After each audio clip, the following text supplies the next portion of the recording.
राहुल गांधी ने जो दावे किए, हमने कहा कि चलिए सीधे चुनाव आयोग से ही बात कर लेते हैं। तो पूर्व चुनाव आयुक्त, मुख्य चुनाव आयुक्त ओपी रावत साहब मेरे साथ जुड़ रहे हैं, सीधे उनसे सवाल करते हैं।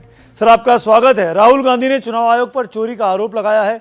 5 तरीके बताएं चोरी करने के। उनका दावा है कि चुनाव आयोग डिजिटल वोटर लिस्ट दे दे तो पूरे देश की 100 लोकसभा सीट में वोट की चोरी वो पकड़ लेंगे।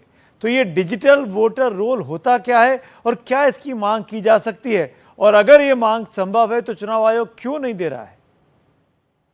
देखिए, राजनीतिक दल कुछ भी मांग सकते हैं, उनकी स्वतंत्रता है।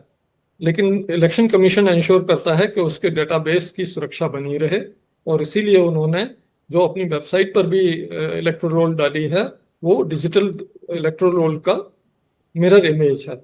वो डायरेक्ट डिजिटल रोल नहीं है, ताकि वो डाटा सुरक्षित रहे और लोगों को मैनिपुलेट करने में किसी भी तरह की सुविधा ना हो। तो क्या ये मांग जायज है राहुल गांधी की? नहीं, मांग तो देखिए, मैंने कहा पॉलिटिकल पार्टीज कुछ भी मांग कर सकती हैं, उन्हें अधिकार है। लेकिन इलेक्शन कमीशन को अधिकार यह है कि उनका डेटाबेस सुरक्षित रहे, और इसके लिए वो पूरे प्रयास करती है, और इसी हिसाब से उन्होंने digital data roll public domain में नहीं डाला है। और रावत साहब, सीसीटीवी फुटेज को लेकर क्या नियम है?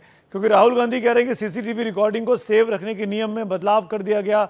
उनका कहना है कि चुनाव आयोग मिलावट कर रहा है, इसीलिए उसने सीसीटीवी के सबूत मिटाने शुरू कर दिए हैं। चुनाव से संबंधित सभी रिकॉर्ड की मांग की जा सकती है, लेकिन उसकी समय सीमा होती है। अब सीसीटीवी फुटेज जो है, वो चुनाव की पूरी प्रक्रिया पर निगरानी रखने के लिए बनाया जाता है। और इलेक्शन कमीशन का ये है कि ये रिकॉर्ड जो है, अगर शिकायतें आती हैं या पिटीशन हाई कोर्ट में लगता है, तब तो उसको वो सुरक्षित रखते हैं, अन्यथा वो उस सबको खत्म कर देते हैं। अगर उस समय सीमा के बाद कोई मांगता है तो वो दिया ही नहीं जा सकता। तो इस सिस्टम के अनुसार ही इलेक्शन कमीशन दे सकता है। एक और इल्ज़ाम राहुल गांधी की प्रेस कॉन्फ्रेंस में सुनने को मिला कि जो पहली बार वोटर बनने के लिए फॉर्म 6 भरा जाता है, उसमें बुजुर्गों के नाम है, बूढ़े लोगों के नाम है। क्या ये वोट चोरी का तरीका हो सकता है, और उनके दावे में आपको कितनी सच्चाई दिखाई देती है?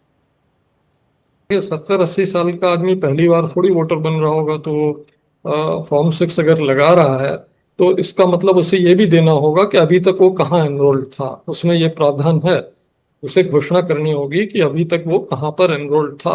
अगर उसने वो भरा हुआ है, तो वहां से नाम काट के यहाँ नाम दर्ज किया जा सकता है, और उसका नाम जो है एनरोल हो सकता है। लेकिन अगर वो पहली बार 80 साल का आदमी एनरोल होने की कोशिश कर रहा है, तो ये संदेहास्पद है, और इसकी जांच इलेक्शन कमीशन पूरी बारीकी से करती है, तभी उसके बारे में कार्रवाई होती है। जी, बहुत बहुत शुक्रिया रावत साहब, हमसे बात करने के लिए, समय निकालने के लिए।